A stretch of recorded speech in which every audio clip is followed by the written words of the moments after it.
اعوذ باللہ من الشیطان الرجیم بسم اللہ الرحمن الرحیم۔ السلام علیکم ورحمۃ اللہ وبرکاتہ۔ پیارے ناظرین، کیسے ہیں آپ سب؟ امید کرتی ہوں سب خیریت سے ہوں گے۔ جیسا کہ ہم ایک بہت ہی پیارا واقعہ بیان کرنے جا رہے ہیں جو حضرت مولا علی شیر خدا کا ہے، جنگ خیبر کا واقعہ، غزوہ خیبر کی فتح کا واقعہ۔ غزوہ خیبر اس غزوہ کو کہتے ہیں جو 7 ہجری کو مسلمانوں اور یہودیوں کے درمیان لڑی گئی، کیونکہ یہودیوں نے دوسرے عرب قبائل کے ساتھ مل کر مسلمانوں کے خلاف سازش کر کے امن معاہدے کو توڑا تھا۔ خیبر یہودیوں کا ایک مرکز تھا جو مدینے سے 150 کلومیٹر شمال میں واقع تھا۔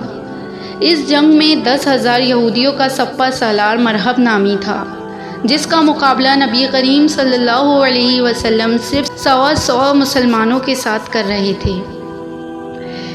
ان کا واقعہ ایک اونچی پہاڑ پر بنا ہوا تھا جس کا دفاع اور دیوار بہت ہی مضبوط تھی۔ نبی کریم صلی اللہ علیہ وسلم نے خیبر سے قبل ہی اس علاقے کے 5 یہودی قلعوں کو فتح کر لیا تھا، لیکن خیبر کا محاصرہ کئی دنوں تک کرنے کے باوجود مسلمان اسے فتح کرنے میں ناکام ہو رہے تھے۔ مگر وہ مضبوط اور زبردست قلعہ فتح نہ ہوا تھا۔ نبی کریم صلی اللہ علیہ وسلم نے حضرت عامر کو لشکر کا امیر بنایا اور مرحلہ کے لیے بھیجا، لیکن وہ شہید ہو گئے۔ پھر حضرت عمر فاروق رضی اللہ تعالی عنہ کو امیر لشکر بنایا اور قلعہ کی طرف روانہ کیا، لیکن وہ بھی ناکام لوٹے اور سب سپاہیوں میں یہودیوں کے جنگوں اور سپاہیوں کا خوف بیٹھ گیا۔ رسول اللہ صلی اللہ علیہ وسلم کی طبیعت کچھ ناساز محسوس ہوئی تو آپ آرام کرنے چلے گئے۔ رات میں جب حالت بہتر ہوئی تو آپ نے پوچھا کہ دن میں کیا ہوا، لہٰذا صحابہ نے آپ صلی اللہ علیہ وسلم کو سارا حال سنایا۔ اس پر نبی کریم صلی اللہ علیہ وسلم نے فرمایا، کل میں اس کو دوں گا جو اللہ اور اس کے رسول سے محبت کرتا ہے، اور اللہ اور اس کے رسول بھی اس سے محبت کرتے ہیں۔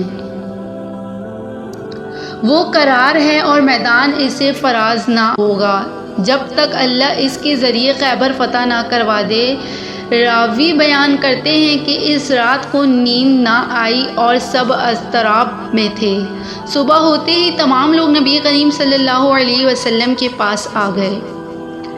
سب کی یہی خواہش تھی کہ جھنڈا ان کو ملے، لیکن نبی کریم صلی اللہ علیہ وسلم نے کہا کہ علی کہاں ہیں؟ کسی نے بتایا کہ علی رضی اللہ تعالی عنہ کی آنکھ میں بہت تکلیف ہے، اس لیے وہ آرام کر رہے ہیں۔ نبی کریم صلی اللہ علیہ وسلم نے حکم دیا کہ انہیں بلاؤ۔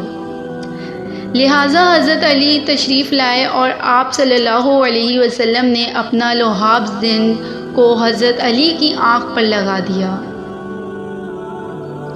پھر آپ کے حق میں دعا کی اور دعا کرتے ہی وہ ایسے شافیاب ہو گئے گویا ان کو کبھی تکلیف ہوئی نہ تھی۔ آپ صلی اللہ علیہ وسلم نے جھنڈے کو مولا علی علیہ الصلوۃ والسلام کے ہاتھ میں دیا اور نصیحت کرتے ہوئے فرمایا، اے علی، پہلے ان سے نرمی سے بات کرنا اور انہیں اسلام کی دعوت دینا۔ خدا کی قسم اگر تمہارے ذریعے ایک آدمی بھی ہدایت پر آ گیا تو یہ اللہ کی راہ میں اس سرخ اونٹ صدقہ کرنے سے بہتر ہے۔ جب مولا علیہ الصلوۃ والسلام لشکر سمیت قلعہ خیبر کے دروازے تک پہنچے تو یہودیوں کی طرف سے مرحب رجس پر تھا باہر آیا تو مسلمانوں کے لشکر کی طرف سے خود مولا علی تشریف لے گئے، اور آپ نے بھی یوں رجس پڑھا کہ میں وہ ہوں کہ جس کی ماں نے اس کا نام حیدر یعنی شیر رکھا ہے۔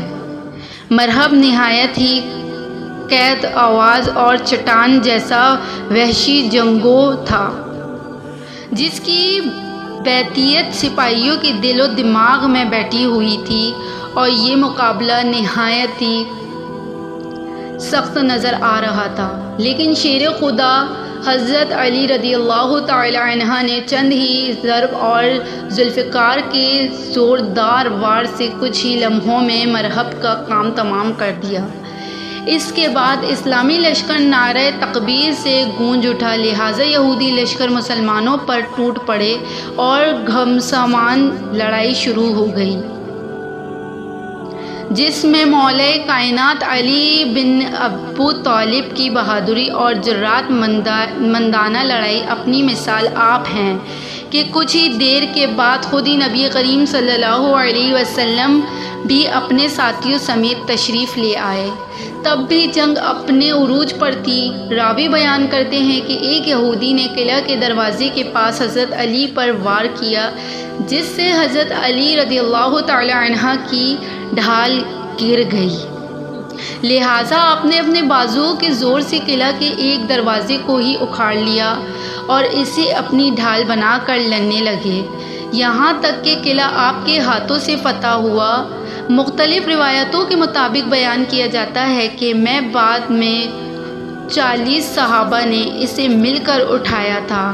محققین نے اس دروازے کا وزن 100 من لکھا تھا۔